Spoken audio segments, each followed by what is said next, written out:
All right, welcome to this TA training video. This will just be quick and short. I'm just going to go over a few principles about being a TA that are generally important to your experience at Southern Virginia University. So just to explain, so this is a picture I have of a travel study I did with students to the Galapagos Islands. And Jack Dryden is pictured here, and he is actually my TA. But before he was my TA, he was my student in this class and another class. And so really a lot of the training that goes into being a TA is the work that you've done in the classroom. And faculty generally approach students that have done well in the classroom to be our TAs. So you, as a TA, represent some of the best students that we have, and we appreciate then the hard work you put into your classwork and are therefore giving you an opportunity to help in the teaching of TAs. So a few principles. One, TA work is really a mutualistic, symbiotic relationship, much like this clownfish species has with the sea anemone that it lives with. They both benefit each other. So the general hiring of TAs is based on those two principles. First, the faculty are able to focus on doing a better job as faculty in teaching as the students, the TAs, are able to relieve some of the workload in the responsibilities that they are given. Whether that's setting up classroom materials for labs, grading, running review sessions, whatever. On the other side, the students are gaining necessary, well, not necessarily necessary, but valuable work experience that hopefully relates to their eventual career. So generally TAs are within the major that they are majoring in. But if not, it's still very valuable leadership experience, and or at least in the subject matter of the class in which they are being a TA. So they should be getting a big benefit, and of course, developing their critical thinking, developing their ability to teach and lead other students. And of course, this looks good on a resume. This is great experience for future job opportunities or internships or other things like that. So, some things to avoid with your TA responsibilities. So generally, TA shouldn't be doing menial and unrelated work that has nothing to do with the class that they're being a TA with. So cleaning and organizing, there is some of that could be relevant, but if that's all you're doing, then that's probably not a good responsibility.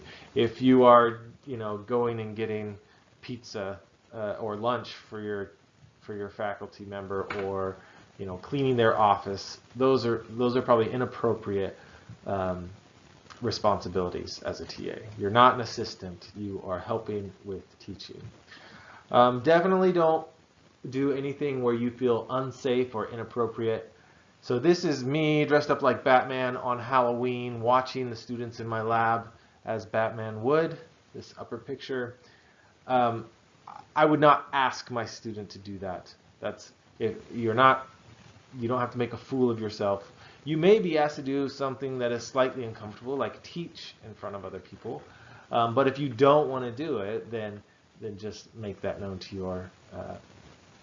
your faculty member, and that should be fine. Definitely anything that's not safe, you do not or should not do. Generally, you are not supposed to be the substitute teacher. So if a faculty member can't be there, it's not the TA's job to teach. Now you may, run a review session instead, or maybe review material, or do things like that, but not be the principal teacher providing new material. There may be some very few exceptions to that, but generally, you're not a substitute teacher. You shouldn't teach students one-on-one in the class. So that would be tutoring, and there are opportunities to get tutoring through the library. But you as a TA, you are everyone's TA. So you shouldn't be making appointments that you don't also make available for everyone else. So if you're going to say this person needs help with this principle, you should open that up to everyone in the class somehow. And otherwise, you can also say, if someone approaches you, hey, I need more help with this. It's fine for you to answer emails, do individual things, but you shouldn't be offering regular one-on-one tutoring services for individuals. And you shouldn't also, offer that for students which are in the class, maybe for other classes and other things, but current as a TA, you probably shouldn't do that. You shouldn't have an extremely heavy workload. This semester, we have 6 hours per faculty member. Sometimes that's split up.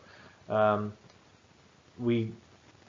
the past, there are some exceptions depending on what's going on, but in the past we've done 10 hours, and sometimes that's split. Essentially, you shouldn't be doing 40-hour work weeks, and in fact, you can't. You can't do any more than 20 of student work, and that includes if you're on-campus, you have an on-campus job or something else as a full-time student. And definitely not have a workload which puts a burden on your school. Whether that's a conflict with the school schedule, like if you have class, that takes priority, not your TA responsibilities. And so with that, the best practice is then you should meet with your faculty member regularly. For all of your responsibilities, if you are showing up to a lab or you're showing up to class, make sure you're on time. You should fulfill your responsibilities on time, whether they're grading. If you have a deadline, if your faculty member gives you a deadline, make sure to work within that. And if you can't, make sure to communicate that. And so that's a big thing. Is don't try and hide anything, of course, from your faculty member. Just be open and honest, and they can work within whatever parameters you need. So your schooling is a priority. Your health, your safety is a priority. So fulfill your responsibilities on time. If you can't communicate that, let your faculty member know when your task is finished. So hey, will you grade this by Friday? If you have it done on Thursday, just send them a quick email and say, hey, I finished it. It's ready for you to review if they need to or whatever. Asking your faculty member if they need help. So that's a great practice. I mean, you don't have to do that, but if you have, an extra hour in your schedule and available, you haven't fulfilled whatever hours you're allowed to work, saying, hey, kid, is there anything I can do to lighten your load to help you?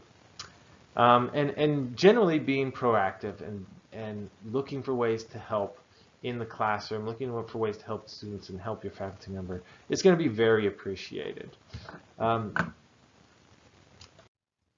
And lastly, we really do appreciate all the help that the faculty get from their TAs.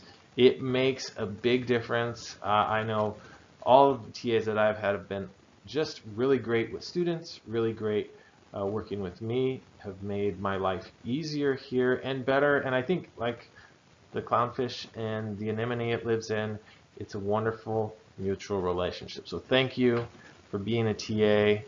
If you have further questions, do reach out to me, Sam Hurt, or anyone in the provost's office, and we can be of assistance if you have more questions. Thank you.